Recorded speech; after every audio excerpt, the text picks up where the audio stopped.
Halo, welcome back to my channel. Aku Jimmy Kristanto dan hari ini spesial banget. I want to say a quick thanks to our sponsor for this video. No one.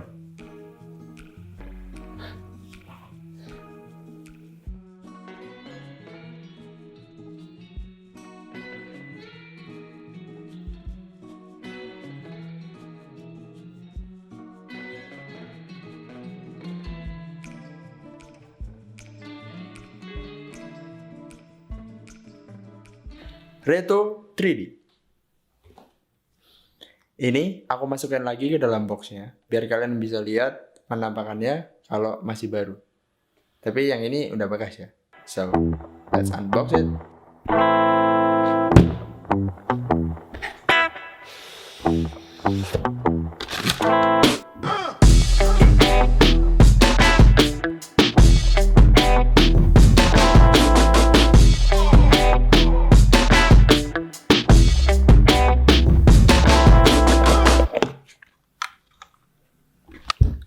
Reto 3D.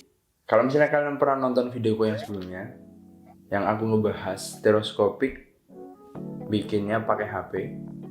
Nah, kalau yang ini, this is the real thing. This is the legit one. Reto 3D ini adalah kamera film dengan format 35 mili yang hasilnya itu cukup unik. Jadi dia punya 3 lensa dan ngejepret di saat yang bersamaan. Kalau misalnya kalian bingung, coba bayangin aja, di depan kalian itu ada 3 kamera yang ditaruh di 3 angle yang berbeda. Mereka ngejepret di speed dan setting yang sama. Nah, setelah itu fotonya digabungin jadi satu dan akan timbul efek seperti 3D. Dan kebanyakan orang akan ngedit dengan editan yang cukup messy dan trippy. Tapi dari situ itu hasilnya bisa asik dan estetik. Nah, ini ada beberapa hasil yang aku pernah edit, jadi kalian bisa lihat hasilnya kayak gimana. Apakah dia messy, apakah dia trippy, apakah estetik, kalian tentuin sendiri. Yeah, feature presentation. Fired up the pistons for the prince, I feel like Tayshaun. Business trips to Hollywood, I don't do no vacation. When the drop go platinum, I'ma hit the hesitation. Anyone who doubted, I go Lilla with the blazing. Switch up, then they radio, we on an imminent ride.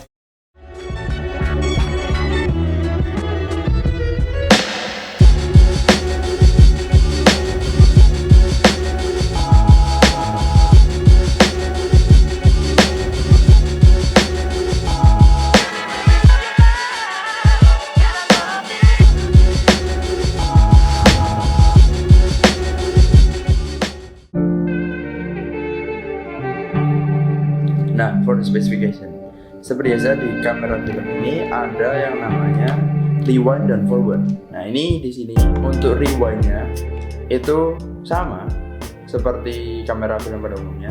Itu kita tinggal pencet tombol di bawah, and then kita tarik tuasnya, tarik ini, tarik, and then putar.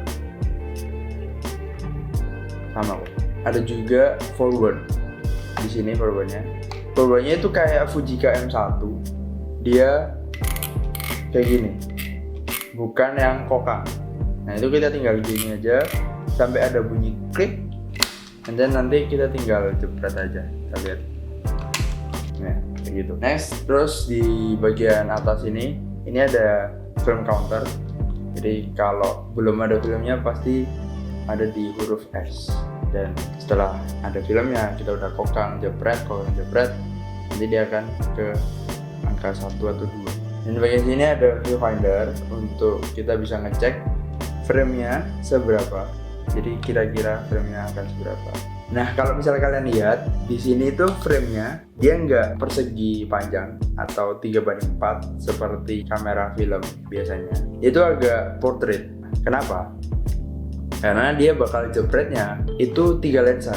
Jadi nanti akan ada 3 foto.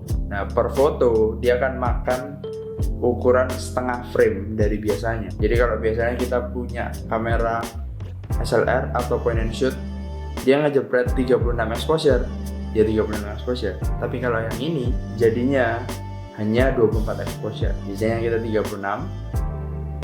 Kalau yang ini 24 exposure karena perjepretannya itu 1,5.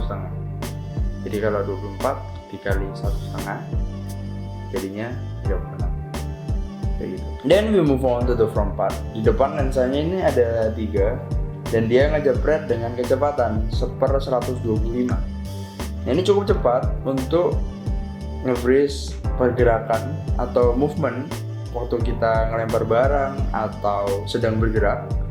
Itu dia hasilnya akan nge-freeze. Dan lensanya ada di 30 mili, cukup wide untuk all round situation. Dan untuk f-nya ada di 11, f11. Dia cukup tinggi untuk ukuran kamera point and shoot seperti ini. Tapi memang kita butuhnya adalah semuanya in focus. Dengan perpaduan itu semua, hasil dari kamera ini kebanyakan bakal freeze dan fokus semuanya. Jadi aman. Reto udah ngedesain sesuai dengan kebutuhan yang dibutuhin untuk bikin foto 3D. Dan selama aku pakai kamera ini nggak pernah ada yang ngeblur. Pernah sih waktu itu ada sekali kalau nggak 2 kali itu ngeblur karena memang terlalu cepat movementnya. Tapi untuk movement yang normal itu bakal aman karena bakal nge-freeze. Juga jangan lupa untuk masukin baterai yang ada di bawahnya ini. Kita tinggal buka aja. Ini di sini. Kita cuma perlu baterai AA yang banyak di pasaran. Kita gampang banget carinya. Gue lupa ya. Then we all done. Dan di sebelah lensanya ini ada switch untuk flash on. Ini kita bisa lihat indikatornya di belakang sini. Ini dia akan berubah menjadi warna merah. Nah, kita bisa langsung jepret.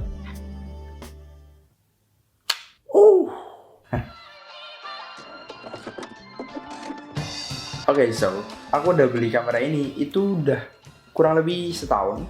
And I'm gonna tell you the advantage and the downside of this camera, so you can decide whether to buy this camera or not.